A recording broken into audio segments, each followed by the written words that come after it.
नमस्कार साथियों, मैं रवि वर्मा आप सभी का एपेक्स कैरियर मेकर में एक बार फिर से स्वागत करता हूं।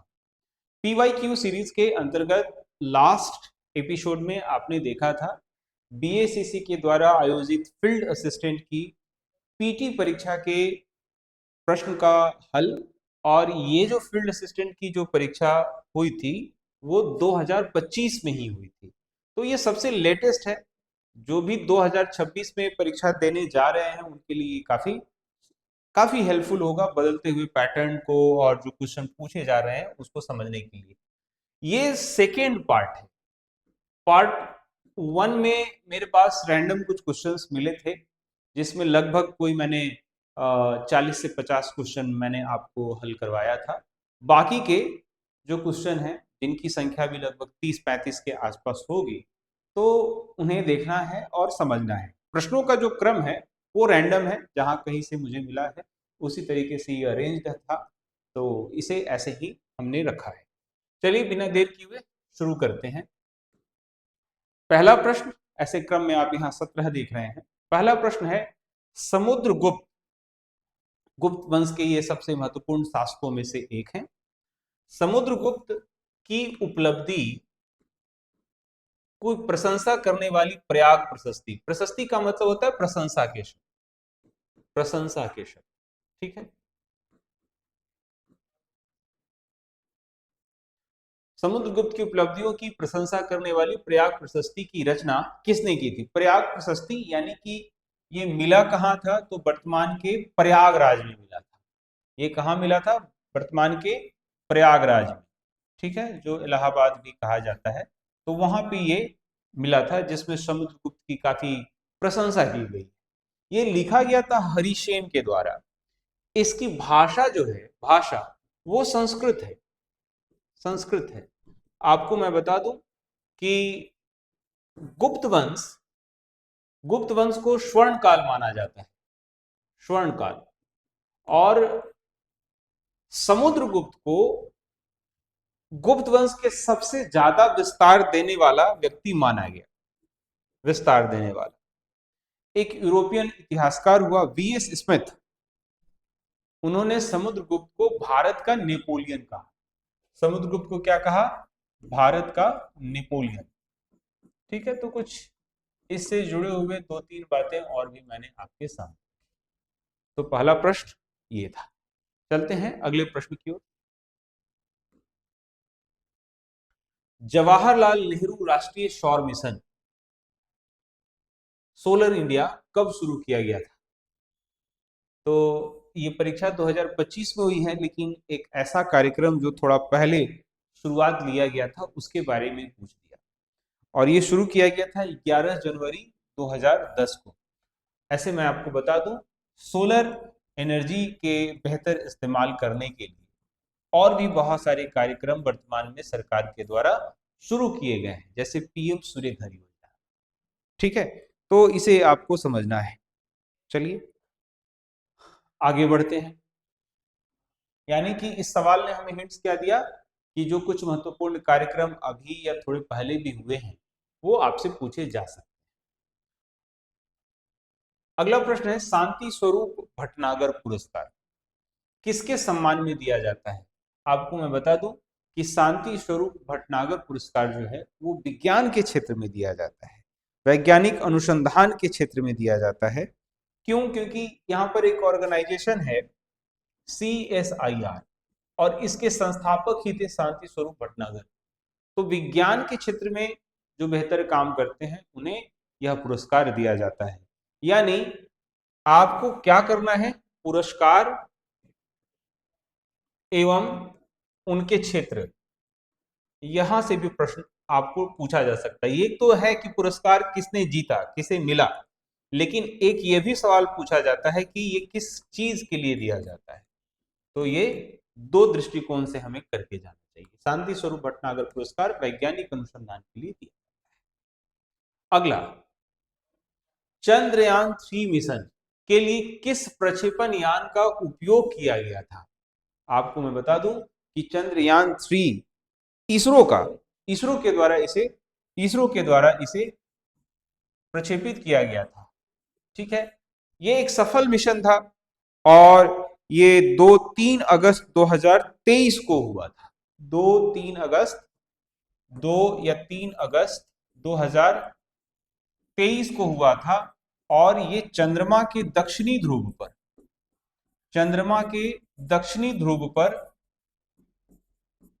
ध्रुव पर इसे लैंडिंग मिला, ध्रुव पर लैंडिंग हुआ। ठीक है। और इसरो के द्वारा जो ये प्रक्षेपण के लिए इस्तेमाल किया गया था वो था PSLV C-25। विज्ञान एवं अनुसंधान के लिए जो भारत में काम कर रहे हैं ऑर्गेनाइजेशन है, उनके हर स्टेप्स को ध्यान में रखिए। BSEC वहां से सवाल लेता है।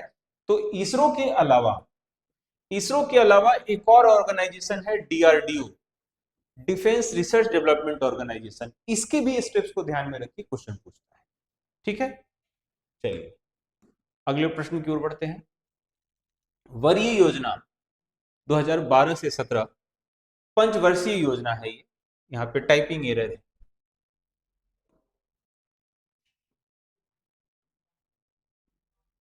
पंचवर्षीय योजना, आपको मैं बता दूं कि ये पंचवर्षीय योजनाओं में जो क्रम था वो था 12वीं पंचवर्षीय योजना, जिसका टाइम था 2012 से।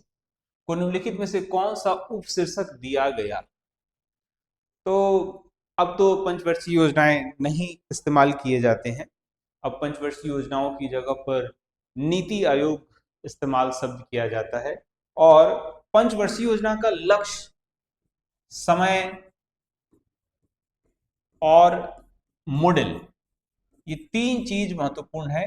बार बार आता है, एक पेज में ये सारा दिया हुआ है, लुसेंट में, क्राउन में, या आप जो किसी भी बुक को पढ़ते हैं, और वहां से डायरेक्ट सवाल रहता है। तो इसका जो लक्ष्य है वो क्या है? तेज, अधिक समावेशी और सतत विकास। ये 12वीं पंचवर्षीय योजना और सबसे अपने क्रम में अंतिम पंचवर्षीय। ठीक है, चलते हैं। सविनय अवज्ञा आंदोलन के दौरान देशभक्ति की भावना को बढ़ावा देने के लिए कांग्रेस द्वारा पटना से कौन सा द्विभाषी साप्ताहिक प्रकाशित किया गया था और बाद में अंग्रेजों द्वारा इसे दबा दिया गया था?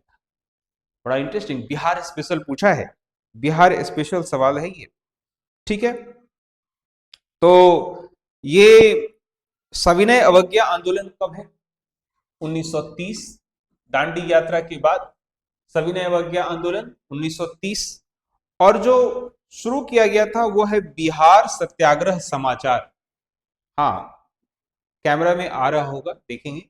डी नंबर विकल्प, बिहार सत्याग्रह समाचार। ये हिंदी और अंग्रेजी भाषा, ये द्विभाषी बोला ना, तो कौन कौन सी भाषा?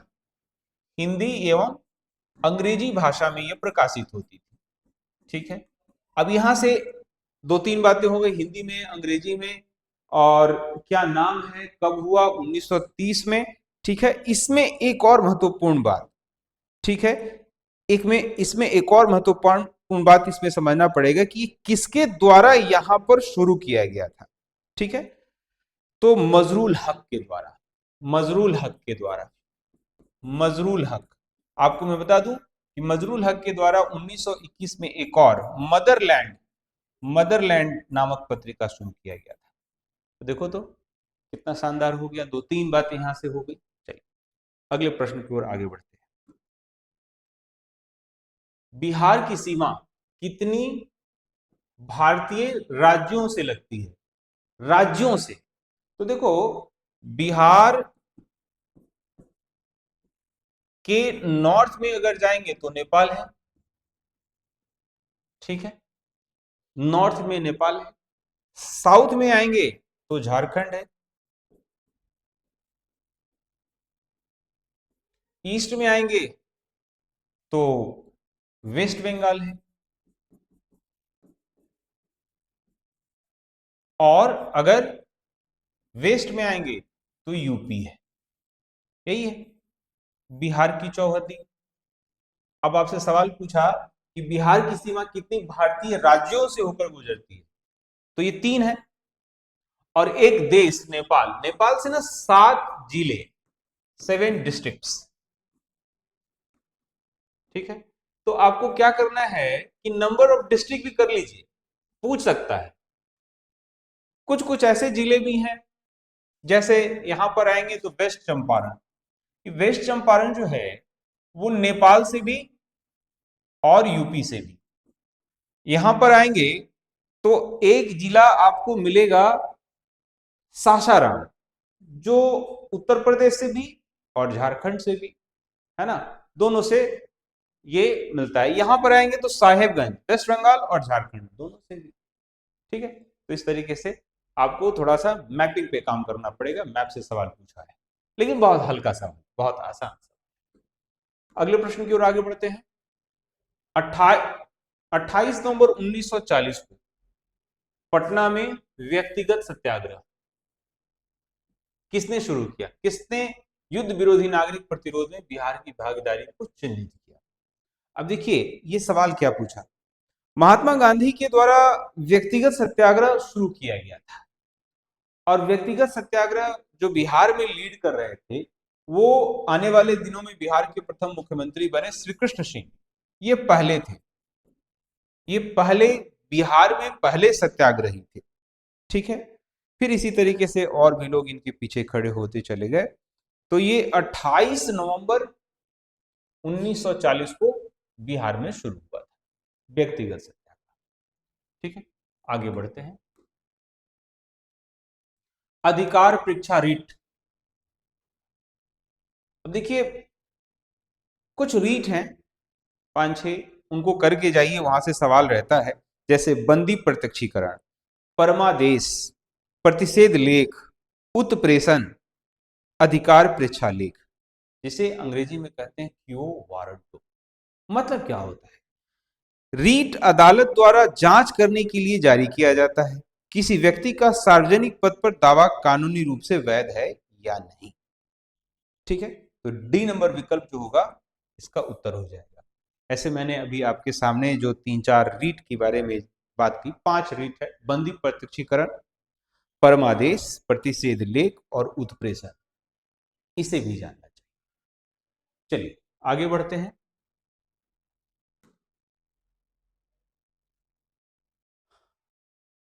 अभिकथन ए है और कारण आर है, फिर उस पर विकल्प यहां पर 4। संविधान संशोधन विधेयक को संसद के दोनों सदनों द्वारा अलग अलग पारित किया जाता है, जाना चाहिए संविधान संशोधन विधेयक पर। ठीक है, संविधान में किसी संवैधानिक संशोधन विधेयक पर गतिरोध को सुलझाने के लिए दोनों सदनों की संयुक्त बैठक का प्रावधान है। अब आपसे ये सवाल पूछा कि मुझे यह बताएं कि इसमें क्या हो सकता है, तो मैं आपको बता दूं कि ए तो सही है। संविधान संशोधन विधेयक संसद दोनों सदनों द्वारा अलग अलग पारित किया जाना चाहिए, लेकिन संयुक्त बैठक का कोई प्रावधान है ही नहीं। तो आर ए सही है, आर गलत है, ऐसा विकल्प यहां है, डी नंबर विकल्प। इसका डी नंबर विकल्प हो जाए। ठीक है, आगे बढ़ते हैं। राज्य के नीति निर्देशक सिद्धांत, directive principle of state policy, पर्यावरण के संरक्षण तथा संबंध ना का कर्तव्य किस अनुच्छेद के अंतर्गत शामिल किया गया है? ठीक है, तो अनुच्छेद 48 ए में ये बात है। 48 ए कुछ इंपॉर्टेंट आर्टिकल्स हैं, वहां से तो सवाल बनते ही हैं, बनते हैं। अगला सवाल 28वां नंबर सवाल है, अप्रैल 2025 में टाइगर ट्रायम्फ अभ्यास के चौथे संस्करण में भारत और किस देश, तो देखो संयुक्त सैन्य अभ्यास, संयुक्त सैन्य अभ्यास ये पूछता है, ये अलग अलग देश के साथ किया जाता है। जैसे नेपाल के साथ सूर्य किरण, है ना, इनसी इंडेक्स, ऐसे करके बहुत सारे अलग अलग देशों के साथ किया जाता है। ये जो टाइगर ट्रायम्फ अभ्यास जो है हम अमेरिका के साथ करते हैं, संयुक्त राज्य अमेरिका के साथ। ठीक है, अलग अलग देशों में नेपाल के साथ होता है, ऑस्ट्रेलिया के साथ है, श्रीलंका के साथ है, श्रीलंका के साथ है, इन सभी देशों के साथ युद्ध अभ्यास होता है। 2025 दिलीप ट्रॉफी में बिहार में जन्मे किस खिलाड़ी को पूर्वी क्षेत्र क्रिकेट ईशान किशन थे और विजेता भी रहे। ठीक है, अगला 1993 ईस्वी में 73वें एवं 74वें संविधान संशोधन के बाद संघीय संरचना लागू हुई तो त्रिस्तरीय संघीय संरचना, है ना, जिसमें आपको पंचायती राज व्यवस्था, नगर निगम दोनों शामिल किया गया। महावीर ने अपना दूसरा समवसरण निम्नलिखित में से किस शहर में किया था। ठीक है, तो महावीर से संबंधित सवाल बिहार की परीक्षा में कैसे नहीं आएगा, आएगा ही आएगा, है ना। तो चलिए, यहाँ पर पूरा नाम भी नहीं है, पावापुरी है, पावापुरी। आपको मैं बता दूं कि यहीं पर महावीर का देहांत भी हुआ था। ठीक है, आगे। भारत में सामुदायिक विकास कार्यक्रम कब और किसके द्वारा शुरू किया गया था। ये 2 अक्टूबर 1952 को ही हो गया था। 2 अक्टूबर 1952 को पंडित जवाहरलाल नेहरू के द्वारा शुरू किया गया था। पंचायती राज मंत्रालय राज्यों में किस प्रक्रिया की देखरेख करता है। तो क्या कहता है, विकेंद्रीकरण पर करता है, पावर एक जगह ना हो इसको लेकर एश्योर कराता है। ए नंबर विकल्प जो है, ए नंबर विकल्प आंसर हो। महापद्मनंद, टाइपिंग एरर है, थोड़ा ध्यान देना है। महापद्मनंद, महापद्मनंद नंद वंश का संस्थापक, इसे एक राट की उपाधि दी गई थी। एक राट, ठीक है, एक राट। अपने आप को यह परशुराम का अवतार कहता था। महापद्मनंद के बारे में कौन सा कथन सही है। उन्होंने केवल मगध क्षेत्र पर शासन किया नहीं, वो बहुत विस्तार लिया था। ये बौद्ध धर्म के महान संरक्षक थे और भिक्षुओं को दूर दराज के क्षेत्रों में भेजते थे। ये डी नंबर विकल्प होगा। आपको मैं बता दूं कि पंच्ड मार्क्ड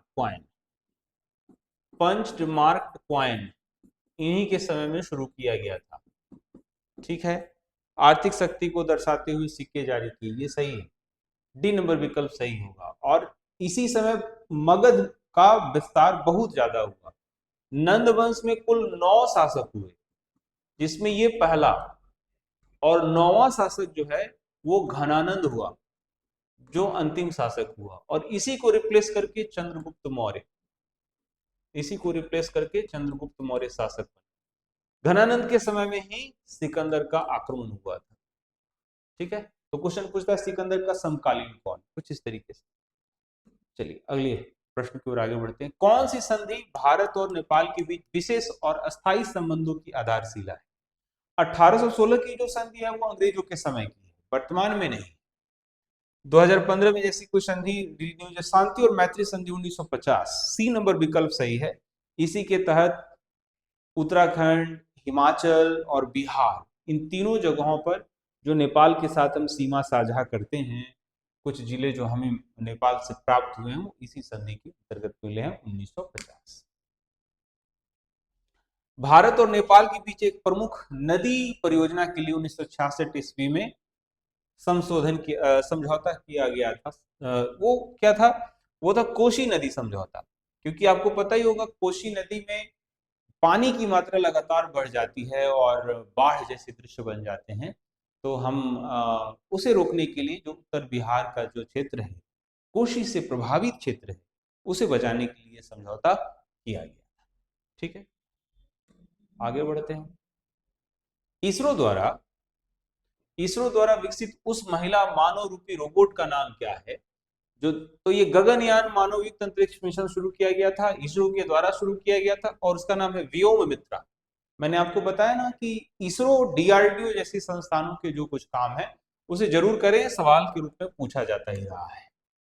अगला प्रश्न है, भारतीय संविधान की 7वीं अनुसूची के अनुसार निम्नलिखित में कौन सी सूचियां क्रमशः राज्य और समवर्ती विधायी शक्तियों को परिभाषित करता है। ठीक है, देखिए जो 7वीं अनुसूची है, क्या क्या करना है, संविधान के कुछ चीजों को बेसिक करके जाइए, सवाल पूछता है। सबसे पहला भाग, उनके विषय, अनुसूची उनके विषय, महत्वपूर्ण अनुच्छेद, ये तीन चीज रेगुलर देखिए और इसको समझिए, याद करके जाइए, सवाल पूछेगा। सातवीं अनुसूची, सातवीं अनुसूची सवाल पूछा, भारतीय संविधान में सातवीं अनुसूची के अनुसार निम्नलिखित में कौन सी सूचियां क्रमशः राज्य और समवर्ती, तो आपको मैं बता दूं कि सचिव सूची 2 और 3, तीन प्रकार की शक्तियां मानी गई, संघ सूची, राज्य सूची, समवर्ती सूची। ठीक है, तो संघ सूची, संघ सूची जिसे यूनियन लिस्ट कहते हैं, इसमें 100 विषय हैं, इसमें 61 विषय हैं और इसमें 52 विषय हैं। कभी कभी आपसे ये भी सवाल पूछता है कि कितने विषय हैं, इसे करके जाना है।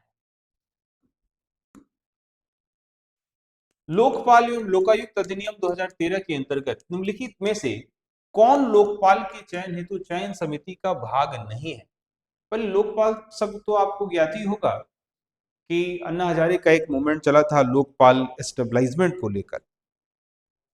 ठीक है, तो इसमें प्रधानमंत्री होंगे, विपक्ष के नेता होंगे, सीजेआई होंगे, भारत के मुख्य न्यायाधीश, भारत के उपराष्ट्रपति नहीं होंगे।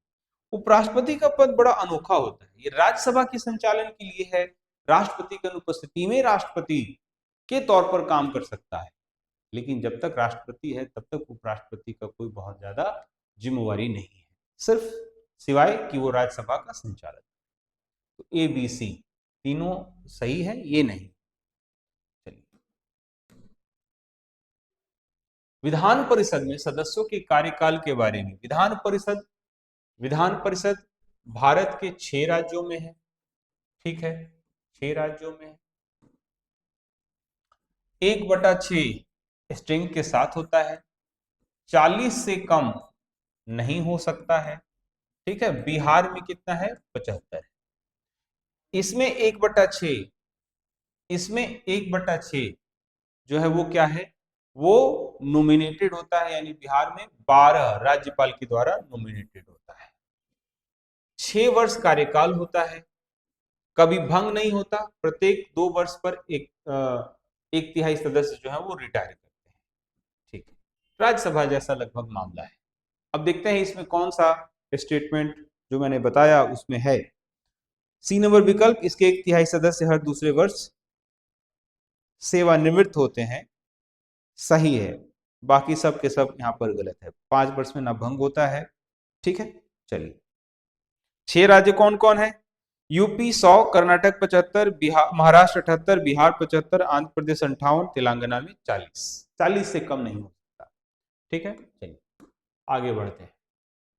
कृत्रिम तंत्रिका नेटवर्क के साथ मशीन लर्निंग को सक्षम करने वाली मूलभूत खोजों और आविष्कारों के लिए 2024 का भौतिकी का नोबेल पुरस्कार, नोबेल पुरस्कार पूछा है 2024 का नोबेल पुरस्कार। नोबेल ऑस्कर एक ऐसी श्रेणी है जो पूछेगा ही पूछेगा, आता ही आता है, इनडायरेक्ट सवाल ले लिया जाता है। तो 2024 का जो नोबेल था वो जॉन जे हॉफील्ड और जेफरी हिंटन को मिला था, जॉन जे हॉफील्ड और जेफरी हिंटन को मिला था। ठीक है, तो अभी 2025 का जो नोबेल है उसे करके जाएं, ऑस्कर है उसको करके जाएं, ग्रैमी है, बुकर है, ये महत्वपूर्ण है, वो करके जाएं। 1976 ईस्वी में राष्ट्र के प्रति उनकी असाधारण सेवा के लिए मरणोपरांत भारत रत्न से किनको सम्मानित किया गया था? ये बड़ा इंटरेस्टिंग सवाल है। 1976 ईस्वी में, ना ही ये पहले व्यक्ति हैं जिनको मरणोपरांत भारत रत्न दिया गया था, ये हैं के कामराज, के कामराज। इंटरेस्टिंग है, अगर आप 11th और 12th की इंडियन पॉलिटिकल साइंस को पढ़ेंगे तो कामराज बड़ा इंटरेस्टिंग कैरेक्टर है। एक वयोवृद्ध नेता जैसे थे, जब जवाहरलाल नेहरू का देहांत हो रहा था तब ये मुख्यमंत्री भी रह चुके थे। इन्हीं के समय में मिड डे मील जैसे कार्यक्रम शुरू हुए थे वहां पर, है ना।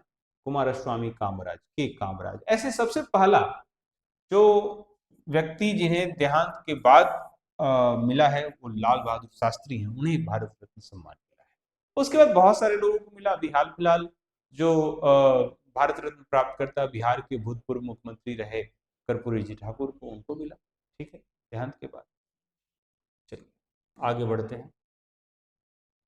पीएम कुसुम के घटक के अंतर्गत यदि एकल सौर कृषि पंप के लिए बैंक वित्त का लाभ उठाया जाता है तो किसान को प्रारंभ में कितना अंश, तो स्वयं का जो अंशदान है 40%, उस पर 10% लगाना, लागत का 10%, बाकी वो क्या कर सकता है, वो लोन ले सकता है, बाकी स्टेट गवर्नमेंट की सब्सिडी और सेंट्रल गवर्नमेंट की सब्सिडी। अच्छा है, खेती के लिए सोलर एनर्जी का उपयोग करना। निम्नलिखित में से किस राज्य का एक अभियान है प्यार का पौधा, जिसके तहत बिहार में ये शुरू किया गया है, बिहार में शुरू किया गया है कि पुष्प गुच्छ ना दे, बुके ना दे, उसकी जगह पे पौधा।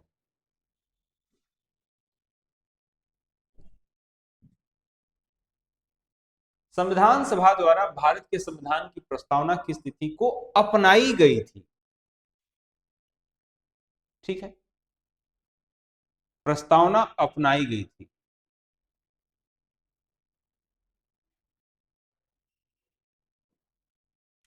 9 दिसंबर को 1946 को पहली बैठक हुई थी। 11 दिसंबर को डॉक्टर राजेंद्र प्रसाद जो हैं वो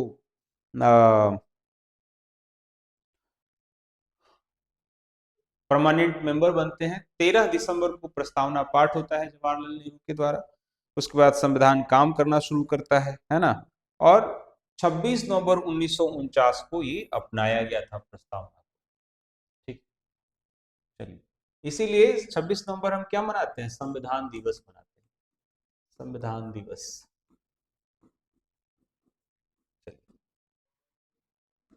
आगे बढ़ते हैं। निम्नलिखित में से कौन सा ग्रामीण विकास मंत्रालय के अंतर्गत परियोजना उन्नति के उद्देश्य के सही ढंग को दर्शाता है, ध्यान रखें ग्रामीण विकास पूछा है।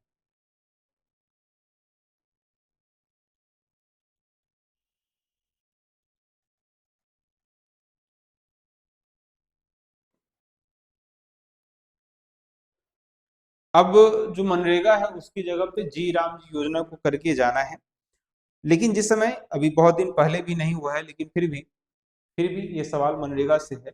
आजीविका संवर्धन के लिए 20% सक्रिय मनरेगा श्रमिक परिवारों को प्रशिक्षित करना, ये सी नंबर विकल्प इसका उत्तर। फरवरी 2025 में प्रधानमंत्री मोदी ने फ्रांस के राष्ट्रपति के साथ किस शिखर सम्मेलन की सह अध्यक्षता की थी। ठीक है, तो ये करंट अफेयर से जुड़ा हुआ सवाल पूछा गया था, और एआई एक्शन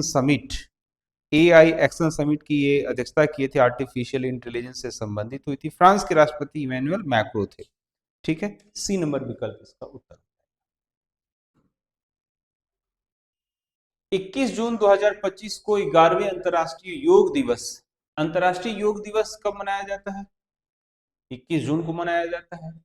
भारत के प्रयासों से ही हुआ है, और 191 देशों ने इसमें भाग लिया था। करंट से जुड़ा है, आपको मैं बता दूं कि इवेंट में 193 सदस्य देश हैं और 191 देशों ने इसमें पार्टिसिपेट किया। ठीक, आगे बढ़ते हैं। बिहार का आधिकारिक राज्य पक्षी क्या है, घरेलू गौरैया है ना। हम लोग क्या करते हैं, गौरैया को बचाने के लिए गौरैया दिवस भी मनाते हैं। कब मनाते हैं, 20 मार्च को मनाते हैं, 20 मार्च। ठीक है, भारत का पहला राष्ट्रीय अंतरिक्ष दिवस 23 अगस्त, और ये हाल फिलहाल में ये डिक्लेयर्ड डे है, और ये 23 अगस्त बिहार दरोगा के प्रश्न में पूछ भी लिया था। इसीलिए मैं कहता हूं कि जो पीवाई की सीरीज है वो मल्टीपल एग्जाम्स को कवर करता है। क्यों, चंद्रयान 3 को चंद्रमा पर सफल लैंडिंग हुआ था। मैंने अभी अभी इसी सेट में पहले एक क्वेश्चन मिला हुआ था कि इसरो के किस व्हीकल से चंद्रयान 3 को प्रोपेल किया गया था, प्रक्षेपित किया गया था। ठीक है, चलिए आगे बढ़ते हैं। दिसंबर 2024 में कौन सा खिलाड़ी सबसे कम उम्र का विश्व शतरंज चैंपियन बना, गुकेश डी, ये सी नंबर विकल्प हो जाएगा। भारत के राष्ट्रपति द्वारा 2016 ईस्वी में जारी की गई पुस्तक सिटीजन एंड सोसाइटी किस संवैधानिक प्राधिकारी द्वारा लिखा गया था। ये citizen and society Mohammad Hamid Ansari के द्वारा लिखा गया था। ये लगातार 2 बार उपराष्ट्रपति बने। सी नंबर विकल्प। भारत और दक्षिण पूर्व एशिया में किस लिपि को कई लिपियों के परिवारों और उप परिवारों के जनक के रूप में लिखा जाता है? तो मेरे प्यारे बच्चों, यह है ब्राह्मी स्क्रिप्ट। ब्राह्मी स्क्रिप्ट, इसी से देवनागरी, ये संस्कृत जो भाषा है उसे इसी लिपि में पहले लिखा जाता था, लेकिन अब क्या देवनागरी में लिखा जाता है ना। देवनागरी हो गया, मराठी भाषा जो लिखा जाता है, पंजाबी लिपि, बंगाली लिपि, ये सब यहीं से बाहर निकला है। कभी कभी तो ये भी पूछ दिया जाता है कि ब्राह्मी स्क्रिप्ट जो है वो कैसे लिखा जाता है, ब्राह्मी स्क्रिप्ट कैसे लिखा जाता है। तो मैं आपको बता दूं कि ब्राह्मी स्क्रिप्ट जो है वो बाएं से दाएं लिखा जाता है, बाएं से दाएं, बाएं से बाएं से दाएं लिखा जाता है। ठीक है, ब्राह्मी स्क्रिप्ट को 1837 ईस्वी में जेम्स प्रिंसिप ने पढ़ा था, जेम्स प्रिंसिप ने। ठीक है, और मैं आपको यह भी बता दूं कि ब्राह्मी स्क्रिप्ट की वजह से ही अशोक के बारे में हमें पता चल पाया। तो अशोक के बहुत सारे शिलालेख जो खास करके उत्तरी हिस्से में जो शिलालेख मिले थे वो ब्राह्मी स्क्रिप्ट में मिले थे। विकल्प में एक और स्क्रिप्ट है, वो है खरोष्ठी। खरोष्ठी ग्रीक अरमाइक, ये भी बहुत सारे हैं जो अशोक के शिलालेख मिले, स्तंभ मिले, लेकिन ब्राह्मी सबसे ज्यादा है। आपको मैं बताऊं कि खरोष्ठी जो लिपि है इससे भी पूछा जाता है कि ये कैसे लिखा जाता है। तो ये जो है दाएं से बाएं लिखा जाता है। और ग्रंथ भी एक लिपि है जो संस्कृत भाषा भी इसमें लिखी जाती है, और ये दक्षिण भारत में ऐसा होता है, दक्षिण भारत में। तो लिपि लिपि से संबंधित भी सवाल पूछता है, ये बहुत शुरू में ही एनसीईआरटी के या लुसेंट के सबसे पहले हिस्से में, एंशिएंट हिस्ट्री में मिल जाएगा। श्रीलंका की विधायी प्रशासनिक राजधानी कौन सी है? तो मैं आपको बताऊं कि श्रीलंका की विधायी प्रशासनिक राजधानी जो है श्री जयवर्धनपुरी कुट्टे है। कोलंबो पुराना है और इसे वाणिज्यिक राजधानी का दर्जा प्राप्त है, वाणिज्यिक राजधानी। ठीक है, आपको मैं बता दूं कि बीएसएससी के सिलेबस में भारत एवं उसके पड़ोसी देश शामिल है। तो कुछ बेसिक जानकारियां श्रीलंका के बारे में, पाकिस्तान के बारे में, बांग्लादेश के बारे में, म्यांमार के बारे में, नेपाल के बारे में जरूर रखना चाहिए। ठीक है, तो कुल मिलाकर ये 75 प्रश्न है, जहां तक मैं रिकॉल कर पाता हूं कि 75 प्रश्न भी जो हैं वो पूछे गए थे बीएसएससी के फील्ड असिस्टेंट की परीक्षा में। जीए सेक्शन में 150 में 75 क्वेश्चन, जबकि मैं इसमें साइंस का प्रश्न भी एड ऑन नहीं किया हूं। अगर एड ऑन हो जाए तो 100 क्वेश्चन के आसपास बनता है, जो जीएस और साइंस से मिलाकर पूछा जाता है। तो शानदार है, 2026 की परीक्षा के लिए जा रहे हैं, तो उसके लिए ये सब करके जाएं, एक आइडिया लगेगा कि कैसे हमें जाना चाहिए। बहुत बहुत धन्यवाद।